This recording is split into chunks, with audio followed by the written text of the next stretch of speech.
Hello, everybody, and welcome to the show. First things off, I totally screwed up. We had an incredible interview with Arlene Angerfist Blenko, who just got drafted into the GFL, and then technical glitches, everything gets lost. So I am so sorry to Arlene. If she doesn't beat me up, I will definitely want to have her back on because we talked about a whole things about GFL, which I think you want to know. I'll talk about it later in the show.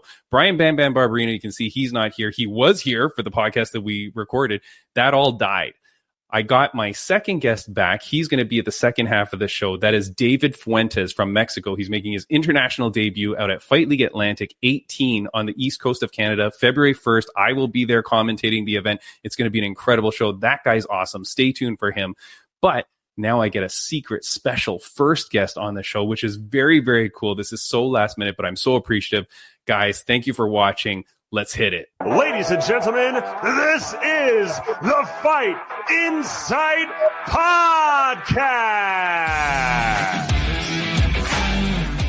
All right, our guest right now, she is an undefeated bare-knuckle fighter for BKFC who is currently on a 2-fight win streak with the 2 first-round finishes. That's the way we like it. She's looking for that 145-pound belt. She made waves at Knucklemania 5 last weekend by creating a viral moment as she went face-to-face with Hannah Rankin.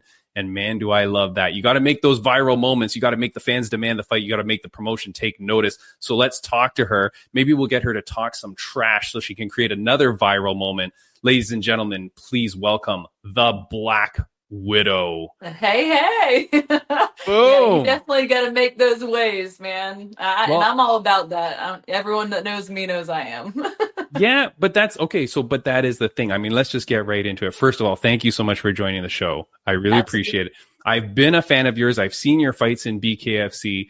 And just to set the stage, although we are your favorite combat sport, mostly MMA combat sport podcast that you're not already listening to, boy, do I love BKFC. I went 2 years ago. People that listen to the podcast will know.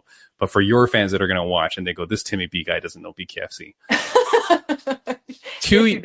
I've been watching BKFC for a long time. We always have fighters on the show. Just a couple of weeks ago, we had Taylor Killer B Starling, who, boy, that fight was madness at Knucklemania 5. It was a good fight. And, 2 years ago, I'm in London and they had a BKFC show in London while my wife and I are there on vacation. It's kind of like our honeymoon. And, really? and I said, hey, hon, can we go to BKFC? And she's like, that is like, she hates watching it on TV because it's so bloody. It's so violent, right? BKFC is so kind. They say, Timmy B, you're the best Fight Insight podcast we've ever seen. We're going to give you media credentials. So my wife and I go, she begrudgingly goes, she says, I'm probably going to be on my cell phone most of the time, and I'm like, yeah, that's fine. I just want to watch it. We're sitting there like literally like 4 rows out in London, way England. better in person. Holy moly, Black Widow. The minute that first fight comes on, my wife is glued to it. Like, could not stop the action, the intensity. There is nothing like a BKFC event. I don't think people understand how insane it is.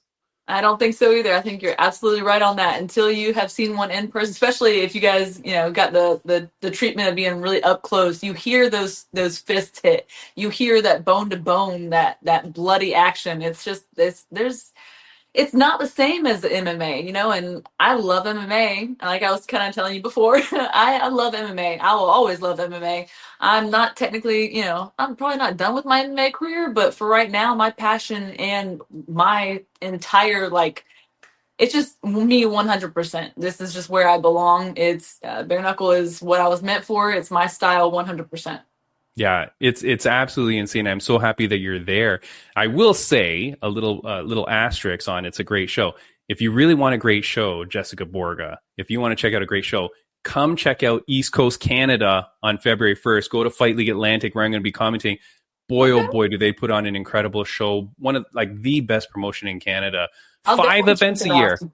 Yeah, right here. Hold on. There's my staff badges, so I'm not lying to you.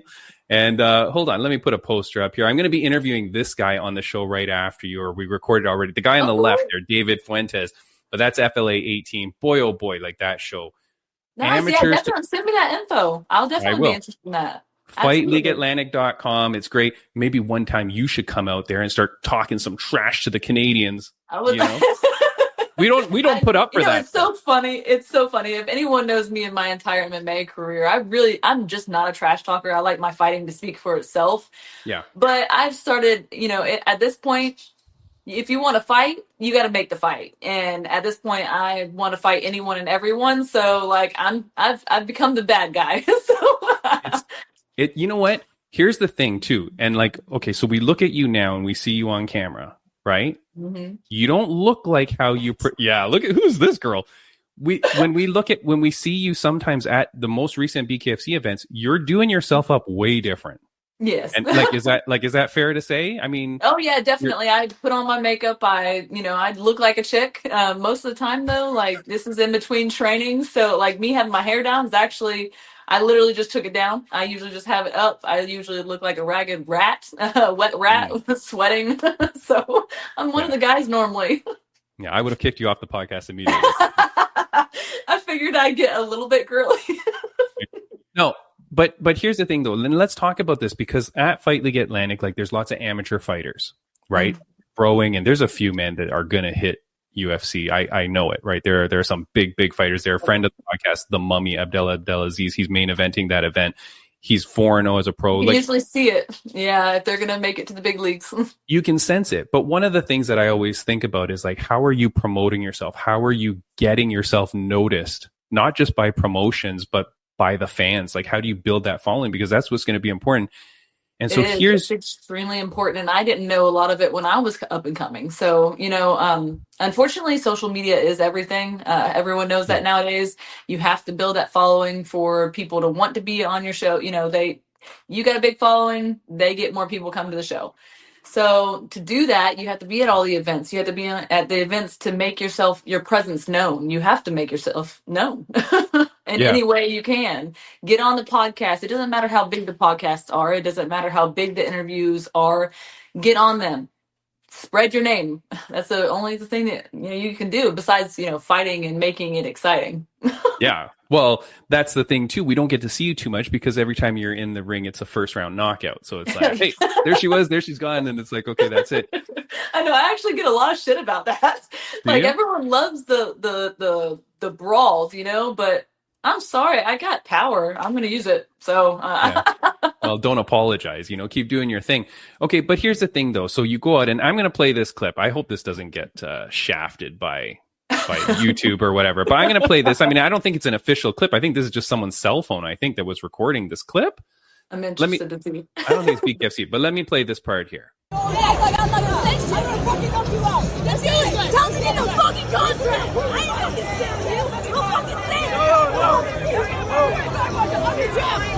That's right. Fuck you.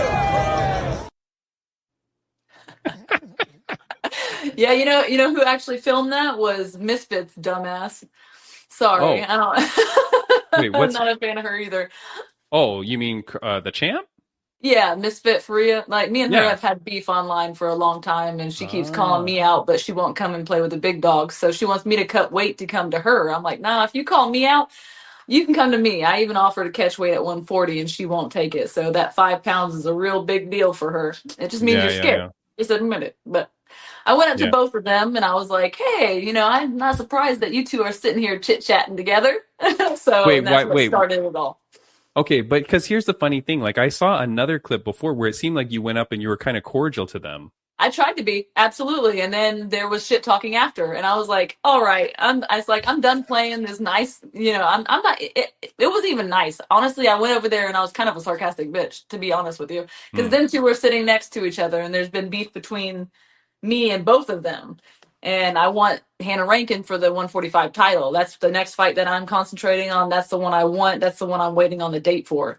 And I wasn't even going to be in Philly, honestly, for Knucklemania, just because I had other things. But I canceled that as soon as Hannah Rankin called me out online. She called me out and said, hey, are you going to be in Philly? I was like, yes, the fuck I am. Sorry if I'm not allowed to cuss. Sorry. No, you're allowed to cry. Please do. But I was like, yeah, I'll be there. And I wanted to make sure she saw me. So I went up to her and I was like, hey, I'm not surprised that you guys are sitting next to each chit-chatting together. I was like, I said, I just want to make sure that I made my presence known to you that I was here. And then she wanted to be all nice and like, yeah, let's make this division. And we handshook and everything. And the moment I started walking away, I hear it again. So I'm like, you didn't think I was going to fucking say anything? I came up to you. So that's it is what it is. So wait, so that's the part I missed because I see one clip which is just you kind of being cordial and then you kind of walking away. Mm-hmm. Then there's nothing. And then the only other clip I see is this one that we see from the Misfit, which is like you just getting hot. Yeah, and then I'm just over the talk. I'm not, like I said, I'm not a big talker. So as soon as I heard that there was more talk right after that in the interaction, the first interaction, I was like, I'm done. I'm done with this. I was like, get the fucking contract. Like, stop talking about it and make it happen. So what's the deal, though? What's the story? For people that don't know. They're waiting on the date. That's the only thing that I heard is they're just trying to finalize the date on where it's going to be. But it's supposed to be her and I, and she's posted about it since like September, October, whatever her last fight was in Marbella. And so she's known about it. I'm ready to go. I've been literally like, since they've gotten her on the roster, I'm like, let's go. She's a 2-time world champion boxer. I'm all about respecting anyone who gets in the ring, but now there's bad blood. And my first 2 opponents, I didn't have a problem with them. So. Oh, you mean you weren't hating on them and you still like did what you did. Oh yeah, I wasn't. Yeah, there was no beef between us, and it still ended the way it did. So, and there's beef between her and I, and the only one that I ever had beef with before this was Amber Leibrock, and we saw what happened with her too. So, yeah, go check that out. That was a Bellator fight that went my your debut. Way. Yeah. So here's the thing though, Hannah Rankin, she's a 13-8 pro boxer. So she's a well-decorated boxer. She's got the thing. She's 1-0 in BKFC, I believe. Yes. But yeah, like this helps build the division. It builds interest, right? Mm-hmm. Mm-hmm. So especially if they get that title, if they get a 145 title, there's going to be more girls wanting to come in because there's something to fight for. There's something to work their way up towards. And that's with anything, any promotion. Yeah. Well, that's the thing because sometimes you see these random fights that are like at a weight class and you're like, wait, there is no title here. Like, what are we doing? Yeah, it makes it hard. but it starts it, right? Yeah. Now, if you were to fight her, there's no 145 belt. Would you want to go straight to her for the title? Obviously, you wouldn't want like a Grand Prix or some sort of tournament. Well, she's not the title holder right now, so no, I know. But it would be for the vacant title, right? So me and her fight for the title, and whoever that would be the number one. Has BK is this just you and her making this up, or is BKFC have they? No, I'm hearing it's supposed to be, so I'm hoping that they're actually going to do that. Nice, That's nice. what I'm hearing. Yeah, that's good. And like you said, so wait, did the promotion get mad at you at all for causing the ruckus? I'm assuming not that I'm aware of. Were they happy though? Did they call you and go like, hey? But did they call you and go like, hey, high five? Like, this is good. No, like, we need this. Nobody did that either. But there has been talk about it on some of the shows, the interviews and stuff like that. There's people that sent in the clip, and like you said, it kind of went viral. So like everyone was talking about it, and they're like, well, I think it's good that she's making her presence known and blah blah blah. But a lot of the people were like, oh, she's she's just mad that she was sitting behind you. I was like, I don't really care where I'm sitting. It's free tickets. So yeah. I had my son with me, honestly. So.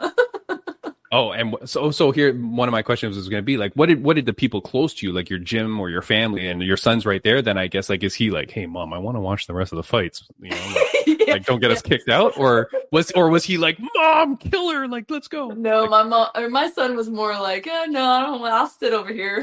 You go do your thing. I don't know that lady.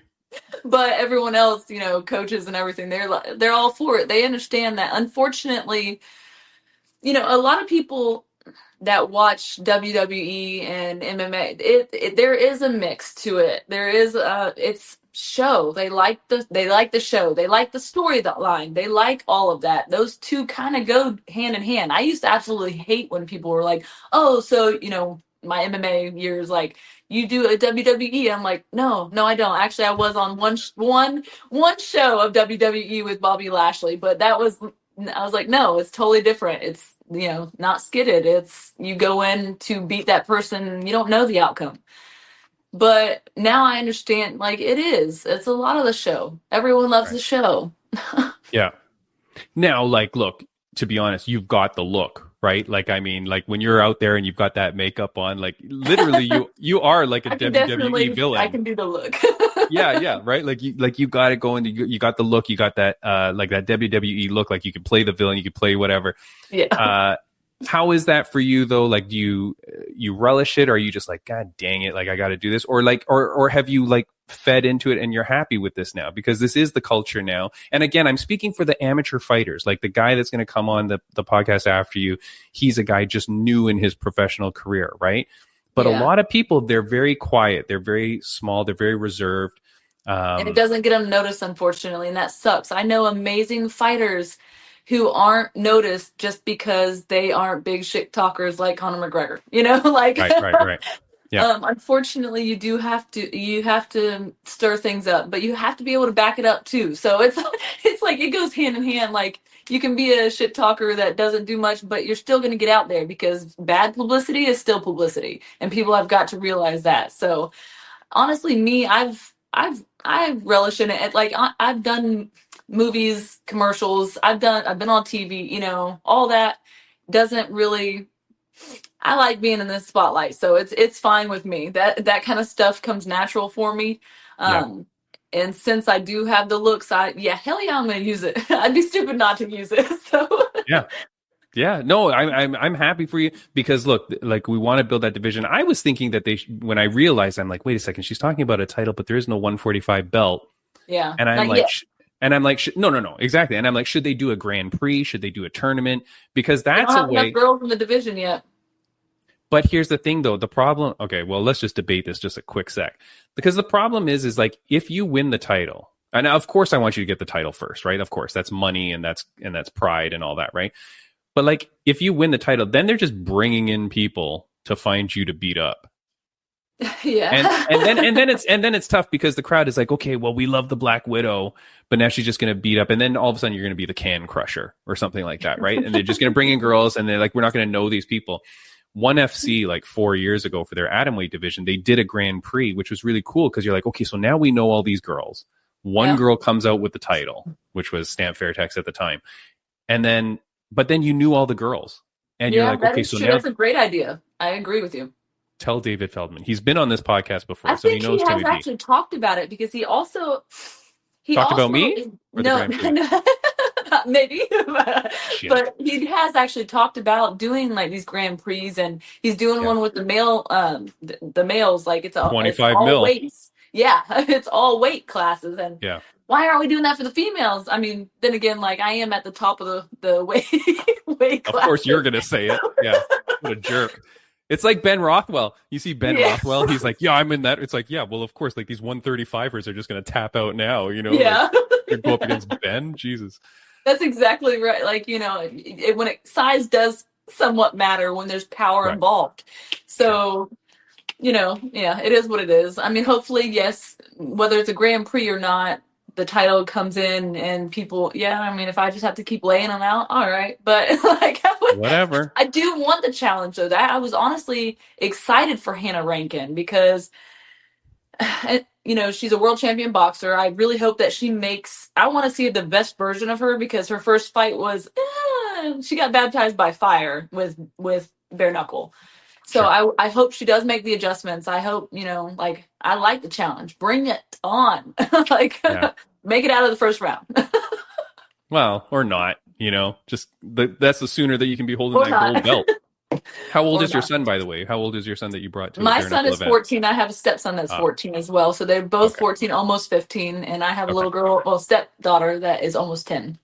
Okay, so taking a 14-year-old to the bare knuckle, you're not going to be in trouble from child services or anything. No. He's old enough to do that. That's fine.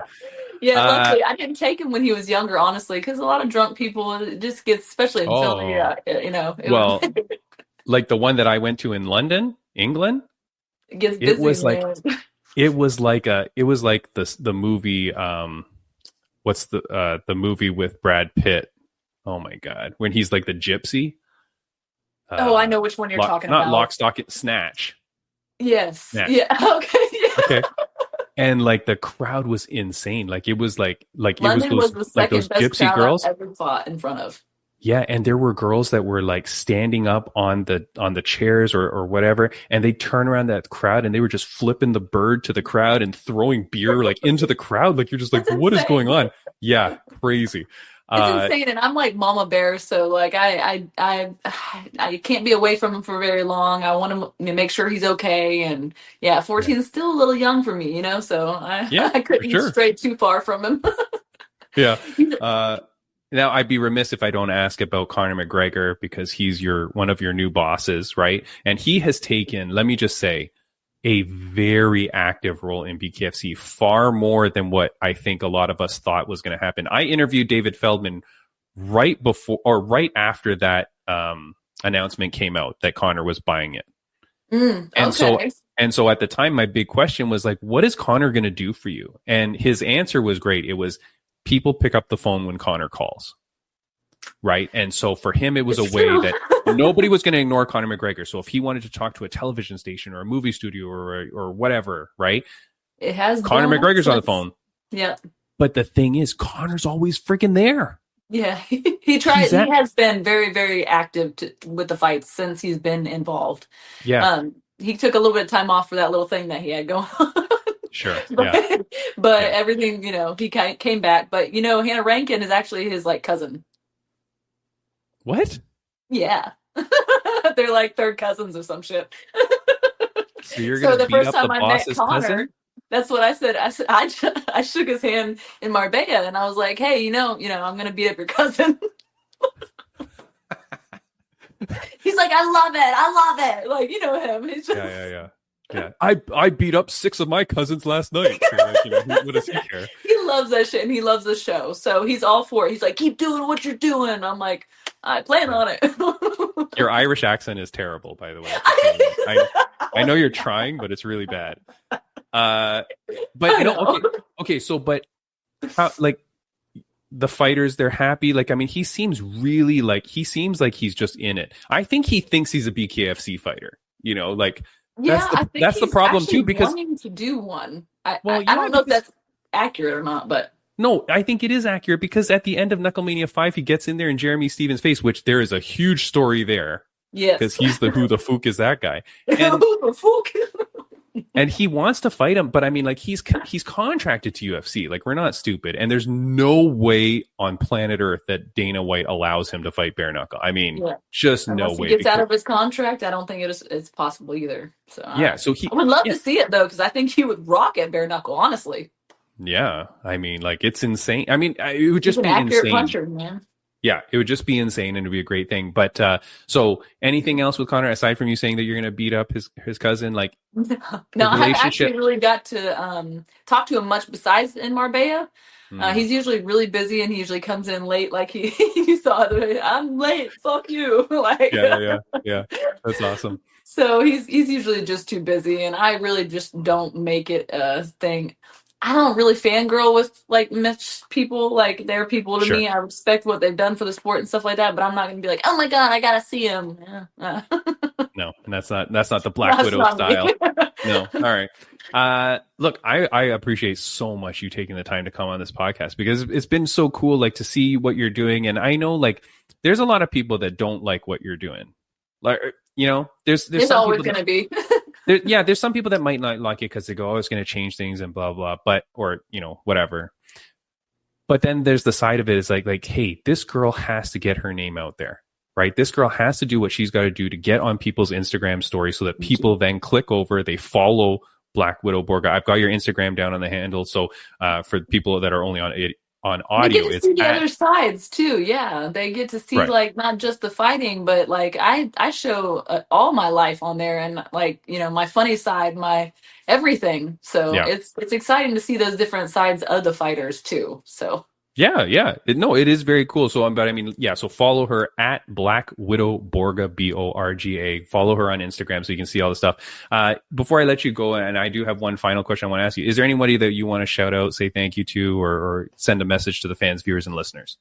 Just of course my team. I couldn't do it without my coaches and team. Shift Combat, we are gonna kill it this year. And I'm excited to for what's to come. They're making me even more of an animal and accurate, controlled chaos. So I'm excited to actually show that on the next fight. So, and of course, all my sponsors that are behind me, they've been behind me, a lot of them since the start, and I couldn't do it without them. Very, very nice. And hey, look, when you get that title fight or whatever comes next, I want you back on the podcast so we can promote it. I would really appreciate if you do come back. Awesome. I feel like we're friends. We were talking before about sometimes the guests are lame, but you're not a lame guest. So. Well, a lot of the podcasts are lame. No offense to all the others, but it's hard to, if you don't have a personality, don't make a podcast. That's all I gotta say. You have personality. Oh, look at that. In the middle of her saying something nice about me. Did you get a phone call? A phone call. Yeah. See? Was that another podcast calling you to go, I don't like you talking good about this guy. Get this. No. So, yeah, no, I appreciate what you're saying. No, I appreciate what you're saying. But, yeah, definitely you got to come back on the podcast. And especially because my co-host, Brian Barberina, look, he's been saying he wants to go bare knuckle. Right? Yeah. And he's a guy that's made for bare knuckle. Like, that guy is a grizzly man, so he fits. That's awesome. But the problem is he's too nice. Oh, you know what I mean? On the like besides fighting or even in fights? No. In fights, he's an animal. Yeah.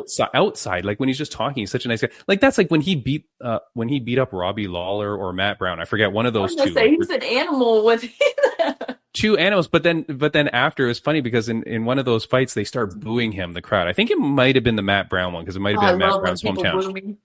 So, but they start booing, and then Bam Bam is so nice. Instead of turning to the crowd and going, boo me, boo you, or, whatever, he just goes, hey guys, I love you all. And he was just so nice.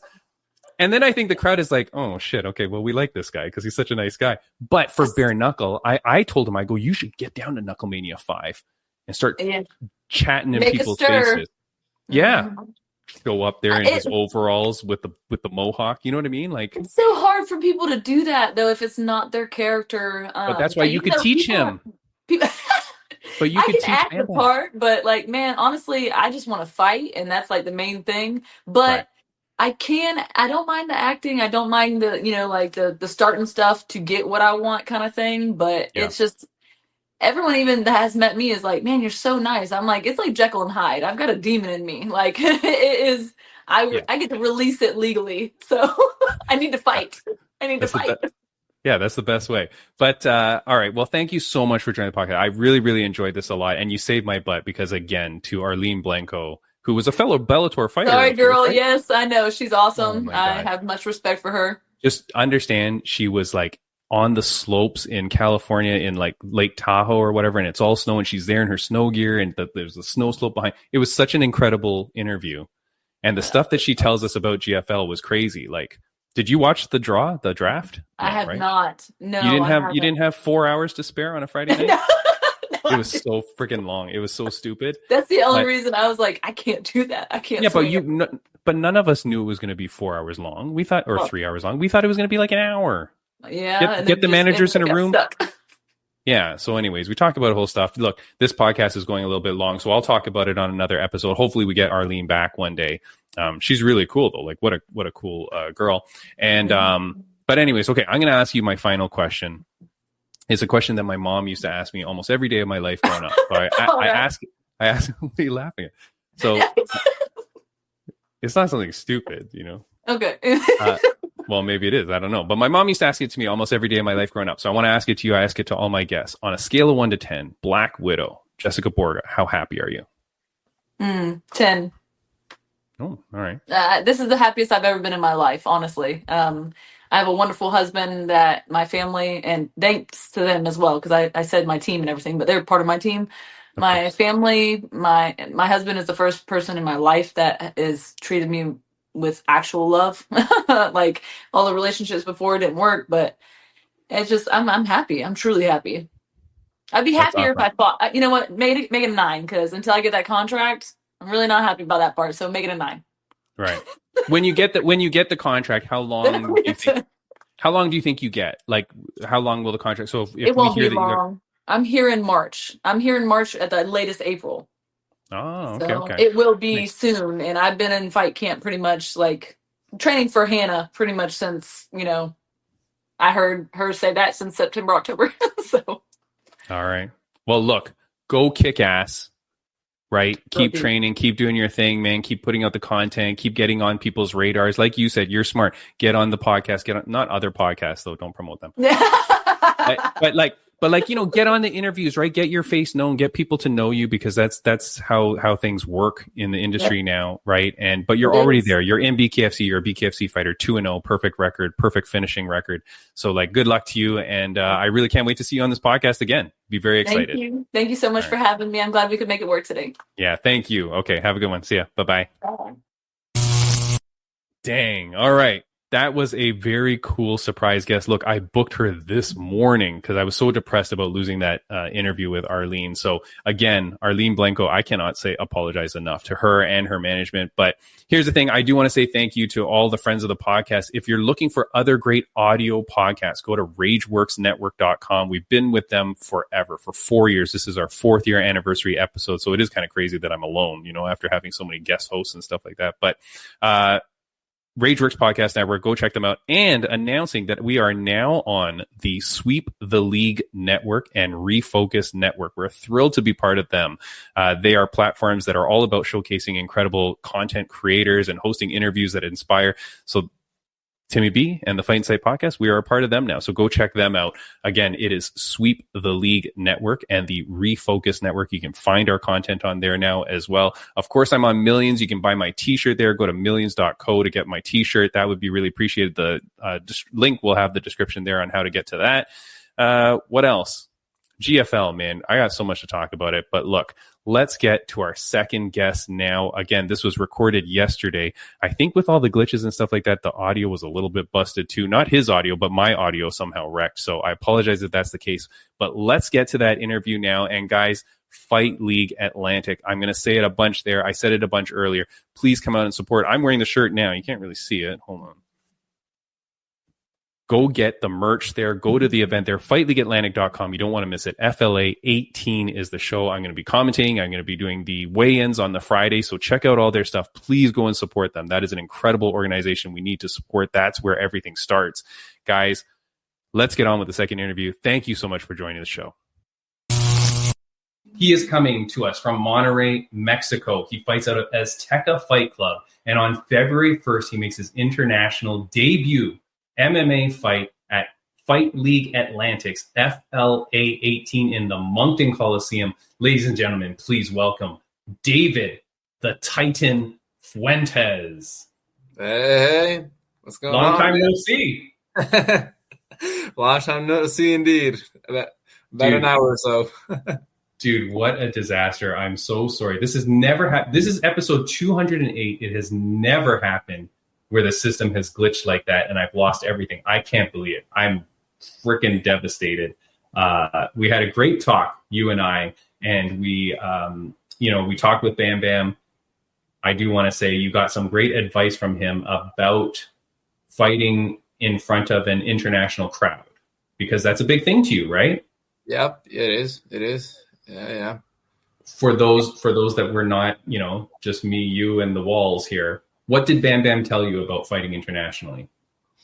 Well, he essentially said to not let the pressure of not being in my home country affect me, because my opponent's the one that's got the pressure is on him because it's on his turf, and to just let go of all that, of the fact that the crowd's against me, and just go in there and do my thing. Yeah, that's it, man. And I mean, and that's the thing, right? That the crowd here at Fight League Atlantic is going to be insane. It's going to be a big crowd. Everybody's going to be rooting and hollering. And of course, the big news that just dropped today, we're recording this on Monday. This podcast comes out on Thursday, but your opponent has changed.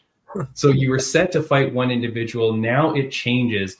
And now you are fighting the Bear, Pat Carroll, who has fought a couple of times recently for Fight League Atlantic. He's a hometown guy.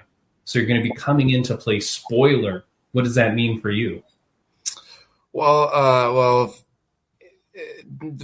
for starters, it's a chance for me to showcase my skills against from what I can tell and from what I've seen, it's an experienced guy. You know, he's older than me. He's an experienced opponent.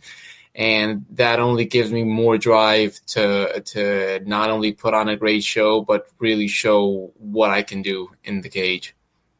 Yeah, that's incredible, man. And like, so here's the thing. You're training for one opponent. Now it switches. And as we talked about before with Bam Bam, you know, kudos to both of you because he takes this fight on short notice. He takes it on a week's notice. But you also have to accept, right? You're making your international debut. This is a big thing for you. I know that when we spoke on the FLA Exposure podcast that you had talked about, hey, yeah, I'm studying my opponent. I'm doing the work. I'm getting ready for him.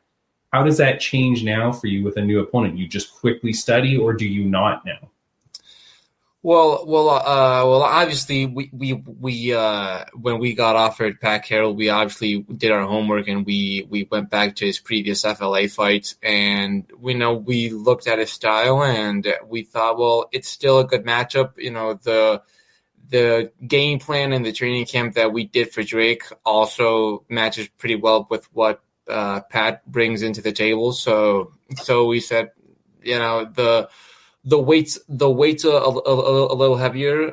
Drake and I were going to fight at 165, right? And it changed to 169. So, you know, it's going to be an even easier cut for me. So we said, you know what, screw it. Let's go. Cause as I said before, we've been in talks with FLA about getting this fight done since last August. And, you know, it kind of bothered me that so close to the fight and it fell out and not being able to go over there and fight. So I just said, you know what, I talked to my coach and we said, screw it. Let's go. Yeah, no, that's incredible, man. And yeah, again, kudos to you, man. And kudos to Pat Carroll for taking it. Look, for people that don't know you, right, because you're going to be coming in now and our audience is all over. But of course, you know, when you go into Fight League Atlantic, it's that East Coast Canada crowd. What can they expect from a Titan fight when it's David the Titan Fuentes in there? What can they expect? Well, I, for one, consider myself a technician.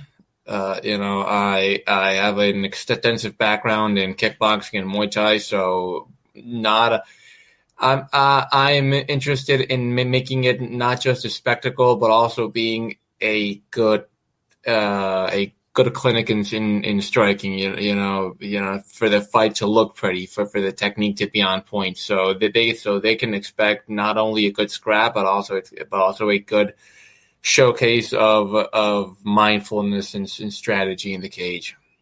Yeah, that's incredible, man. And you know, I know that you have a teammate coming up with you. So out of Azteca Fight Club, you also have another team member coming with you who's making the fight as well, Manuel Garcia.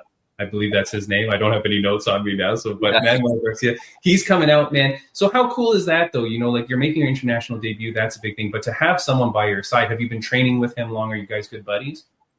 You know, I've known him for about maybe 3 years or so. Okay. We met back in 2021. We fought on the same card, but we weren't at that moment in time. We weren't with Azteca. We were in different teams, and back then we were only fighting in Muay Thai. Okay. And we met because we shared that card, and you know, fate would have it that 3 years after that, we can join that there at Azteca, and we become good friends. We become good training partners, and you know, it's awesome for him to also be coming out, and for the fight for us to be having fights on the same card. You know, I think it's just, you know, it's got to be fake, man. Yeah, that's crazy. Yeah, I mean, like, it's cool, man, when you see people coming from out of town and they've got like some support with them. Because again, I know we talked.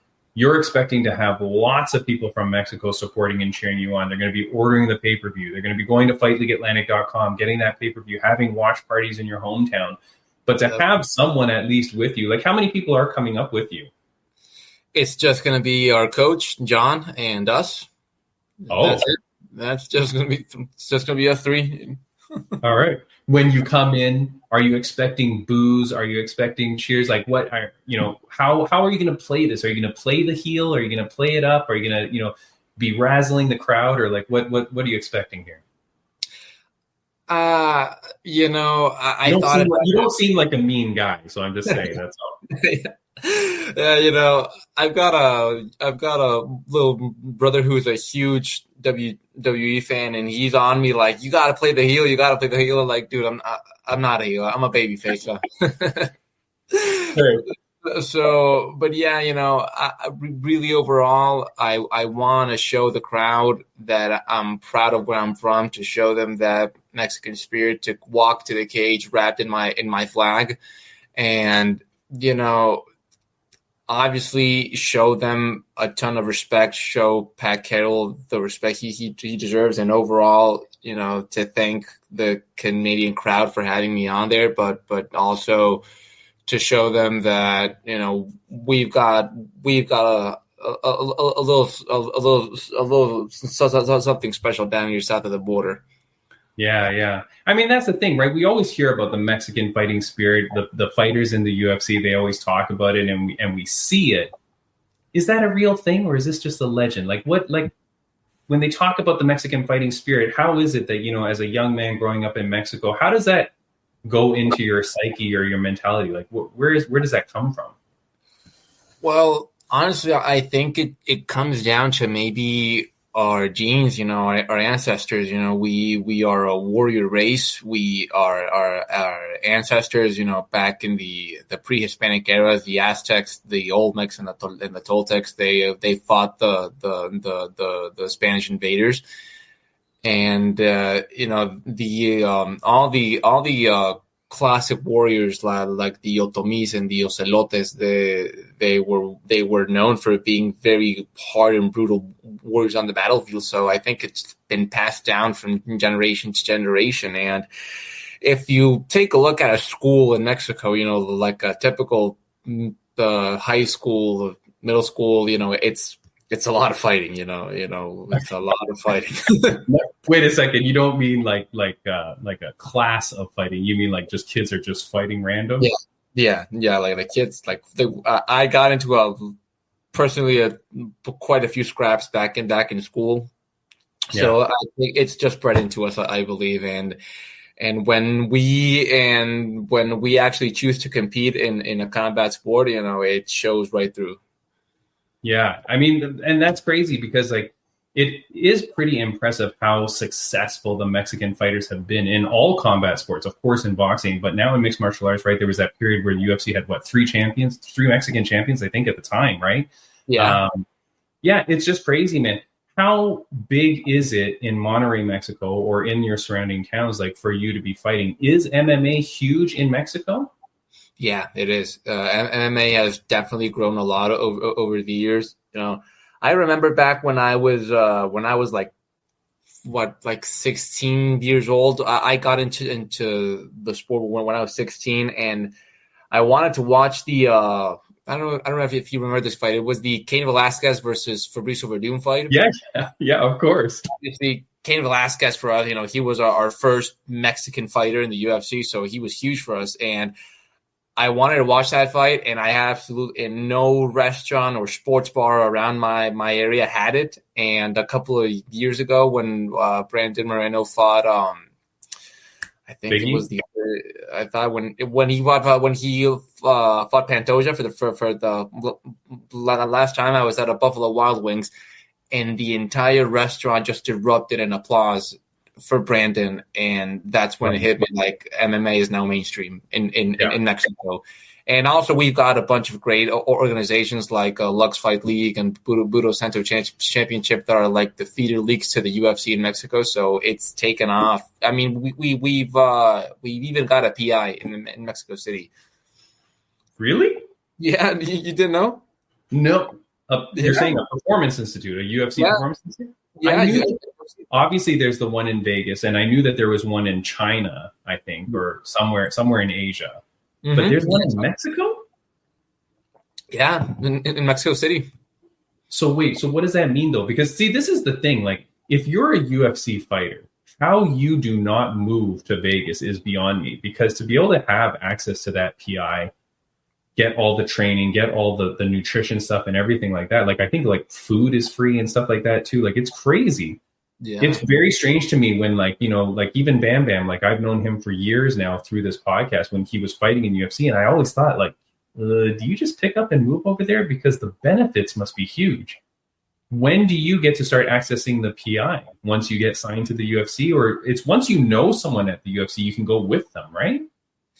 I've had friends that have been invited to the PI by UFC fighters, and they can go in and train for free. I think if they're not a UFC fighter, I think they do have to pay for for food and stuff, but they can gain entry for free, I think. Or you just let the UFC guy get food and then shovel you some, you know.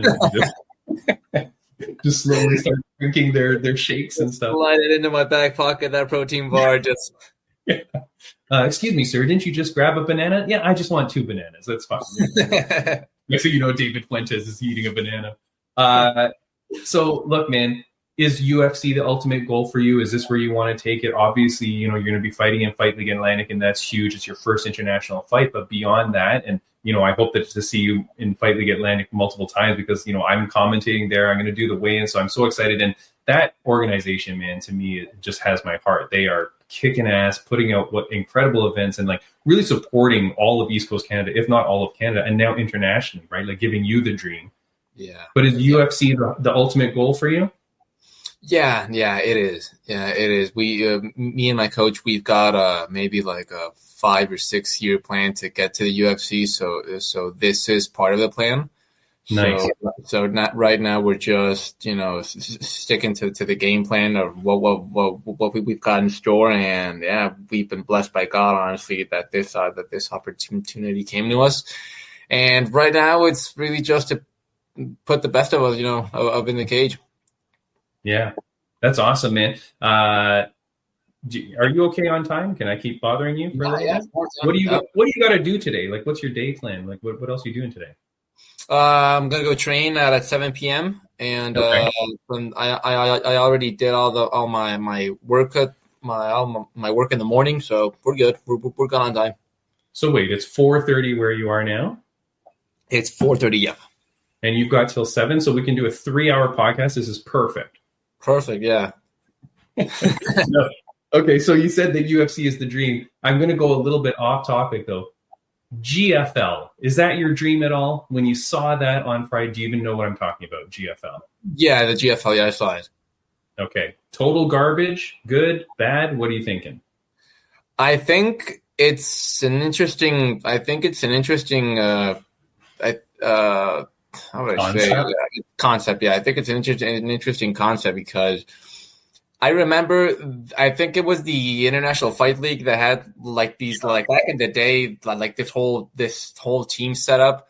Yeah, I'm not too fond of that. I don't think that it really adapts well to fighting, but I was actually surprised when I saw the roster and that they had signed a bunch of fighters like Frank Mir, I think is on it. Like Frank Mir, like almost 50. He might be 60, and it's not even about the age of these guys. It's the state of them. You know exactly. What I mean? Like Chris Weidman, who's, you know, up there, you know, in terms of damage and stuff. Tony Ferguson, like you said, Andrei Arlovsky. I mean, Andrei Arlovsky was doing pretty good in UFC though recently, so that's not that bad. But Gustafsson. Yeah, there's a lot of people that seem to have been finished fighting. Tyron Woodley, right? Totally. Who seem to be finished fighting, and now you're being allured out for this money. And I really thought, man, going into that draft on Friday, I really thought that none of those guys were going to get drafted. I thought that they were just using them all for their name so that we would all watch the draft. But then it would be younger up-and-comers or like people. I mean, Gegard Mousasi was drafted. Look, that dude is still in his absolute prime. Oh, totally. You put up Gegard against some of these guys that are like well past their prime, he might kill them, David. Yeah. I'm very scared for like, I don't know how a commission is going to like allow some of these fights, right? Like when Tyron Woodley goes there and wants to fight, and if they put him against some hungry killer, doesn't the commission go, no? Like, how do you allow these fights?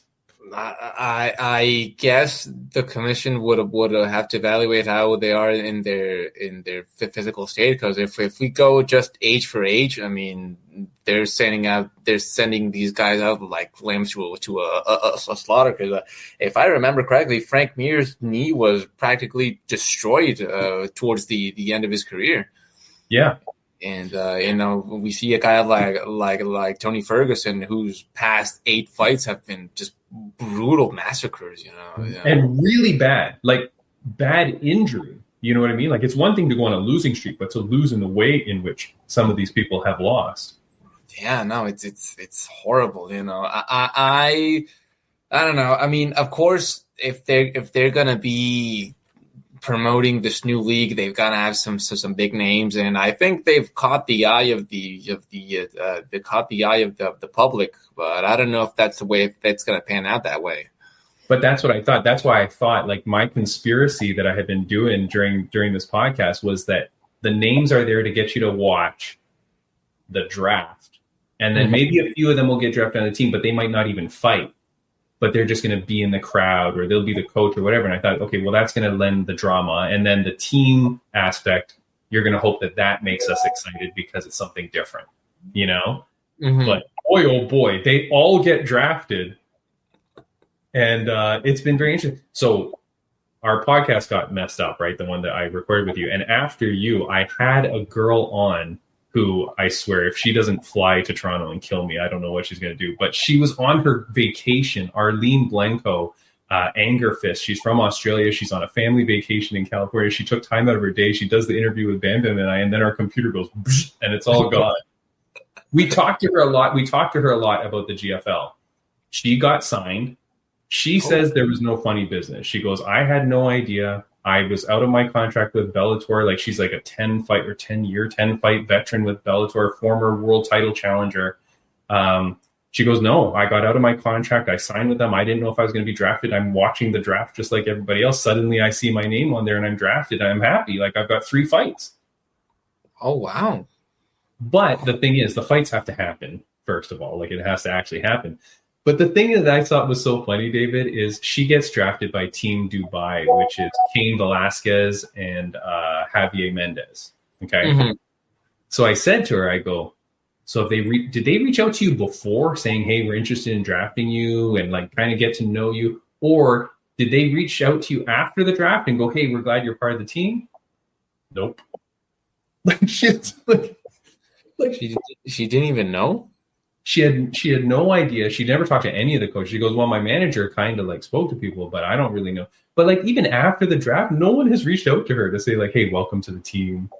We're glad that we drafted you. Yeah, that's I don't know. That kind of smells fishy to me. Wait, fishy which way though? I know what I think is weird, but what do you think is weird about that? Well, I mean, from my perspective, I don't think that it's, to keep the fighter completely in the dark about if they're going to get drafted or not, or what team is interested in her, or even, anything, and even now that the news has broken about the draft, that no one's reached out to her. I don't know. To me, it seems kind of fishy that they don't have someone in charge of maybe like fighter relations or something. I just think that I don't know that the draft is even real. Mm-hmm. I don't know that the coaches were really drafting people, because the way it happened, it seemed like it was all preconceived.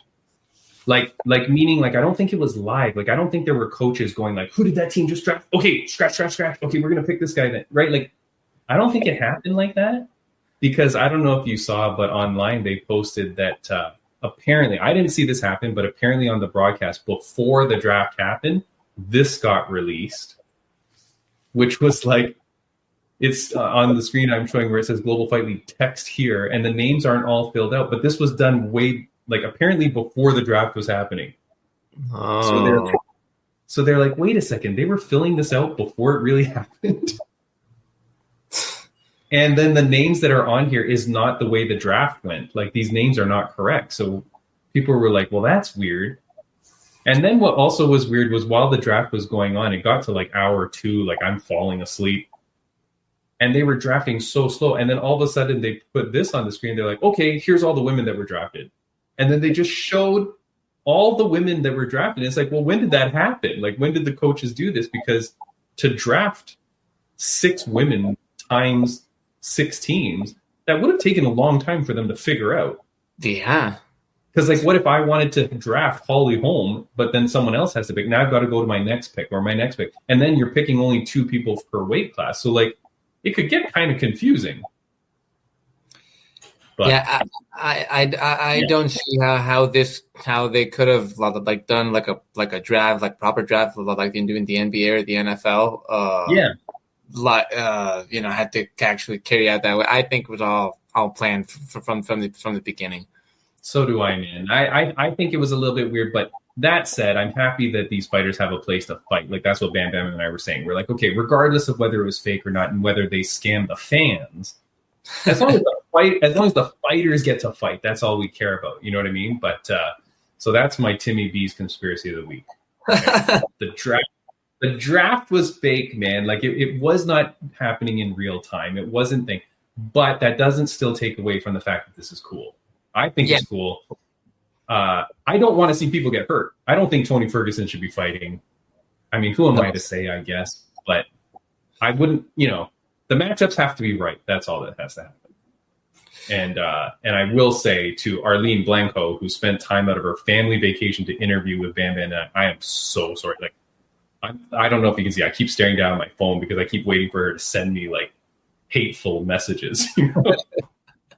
But it's terrible, but I feel bad. But so, man, what can I ask you? What did you want the fans to know about you? Like, what do you want people to know about you? I feel like one of the stories we talked about with Bam Bam, you used to be bullied when you were a kid.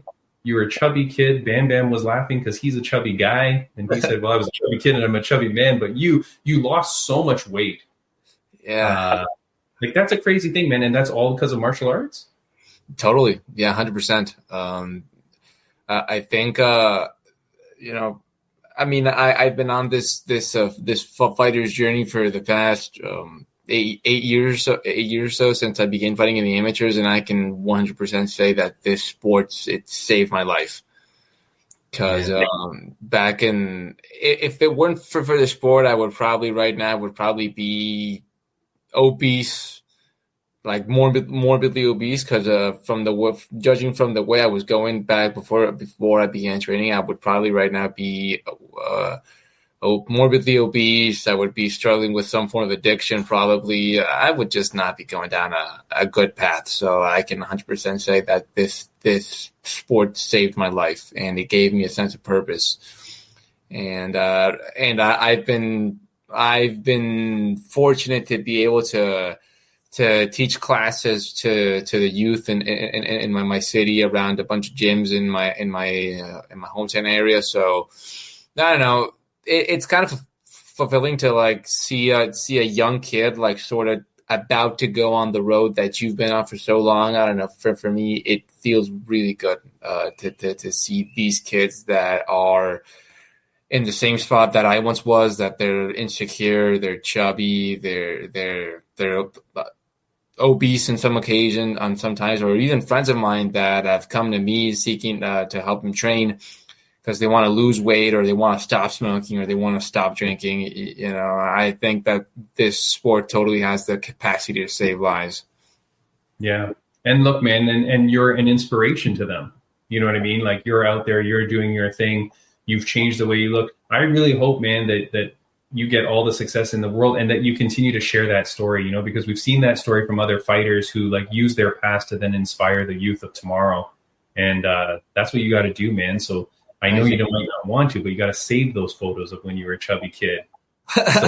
So that when they do stories, you know what I mean? Like, if UFC wants to do a story and like, well, this was the Titan back when he was a kid, and look at where he is now. And when you can speak to kids and tell them, right, that this is the story, this is the transformation you can do. It's very cool, man. Like, I'm very proud of you. Thank you, man. Yeah, I've got those photos on my phone because Yeah. No, that's crazy. One thing I do want to ask you before I let you go, man. You speak very well. Like, you speak English so fluently. When we were on the FLA podcast, FLA Exposure, you were translating for your friend Manuel. And I do want to say kudos to you, man. I thought it was so cool because as he was speaking, you were typing to make sure that you didn't miss anything, and so that you would be able to relay exactly what he said. I really appreciated that. How come? I don't know if this is a terrible question, but like, how come you speak such good English? Like, it's fluent. Did you grow up in somewhere else? Me and my family, we moved to Atlanta when I was about 6 years old. Oh. And we stayed there for about 4 years. But it wasn't really that long of a time. It was only 4 years. But I later learned that around that sort of age, your sort of throat molds into the way that you're going to speak for your whole life. Okay. And since I was speaking English at that time, my throat sort of like molded to speak English, which is why the American accent stuck with me. Because I'm the only one in my family that's got an American accent. Neither my parents or my brother, they have an American accent. So when you speak Mexican, does it come off as if you're an American speaking? Like, do people in Mexico think that you're a foreigner? No, because I've also got my normal accent in Spanish. My accent is from the north because Monterrey's in the north, and we have a very different way of very different accent from the people in Mexico City or for the people in the south. So when I'm talking to other people here, they know I'm from the north. Oh, okay, all right. Well, so it all works out, man. No, I mean, hey, look, speaking about making your first international fight and stuff like that, it makes you incredibly marketable, right? Because then you're able to speak to the crowd, whether they're booing you or cheering you. Yeah. Whether you take your brother's advice and become the heel or not, right? You're going to be able to speak to the crowd, cut the promos, do all those things. So it's great. If you win at Fight League Atlantic 18, at FLA 18, what's next for you? Do you look to come back to Fight League Atlantic again and continue like a run in that organization? Are you looking elsewhere? What does the future hold for you? I know you said you had a 5-year plan. Well, for the time being, I would love to absolutely come back to Fight League Atlantic. The fight hasn't happened, and we haven't at the shirt. The fight hasn't happened, and we haven't even flown to Moncton. But we've received such a good treatment from them. Everyone's been super nice, and they've given us every accommodation possible.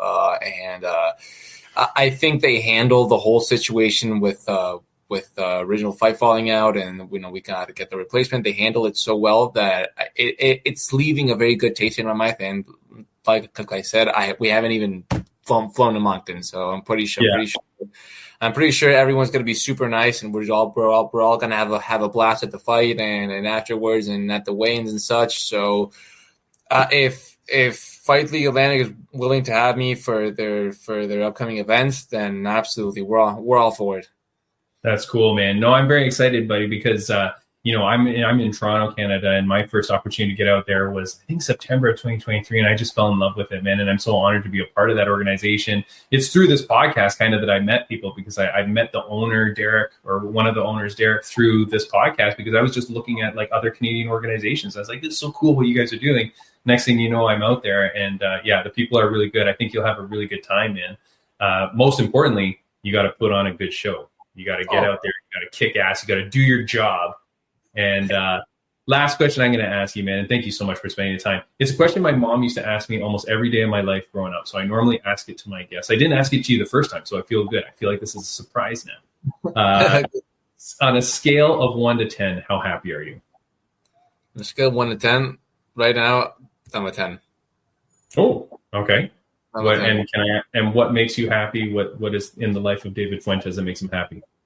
Right now, I'm at a point in my life where I've made a lot of mistakes, and both in my career and in my personal life. And right now, I feel that I'm at a point where all the lessons I've learned from those mistakes, I am now implementing them not only in this training camp, but also in my personal life. And I'm at a point where I'm good with all the people in my life. I'm good with my family. I'm good with my friends. I've got a wonderful team behind me that they help me train for this fight. And right now I've got a good job right now. So I'm just blessed, man. And more so I'm feeling blessed because, as I said in the promo for the fight, it is a dream for any Latin American fighter to make the walk and to get out of our countries, man. Because growing up in the third world, being from the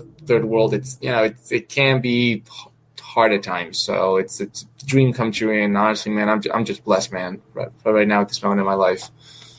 It's crazy, man. But, these things don't happen by accident. This is because it's a credit to you, right? It's a credit to the person that you are to kind of take those steps. And then, of course, to the people that help you and support you and guide you. But, man, be proud of yourself because this is what you've done. And, again, you're going to inspire tons of people. And what you're doing, it's absolutely incredible. So, David Fuentes, man, I will see you soon in just a few days. By the time this podcast drops, I'll be seeing you tomorrow. So take care. To all your Mexican fans and family and friends that are going to be watching this fight, man, go out and support this, man.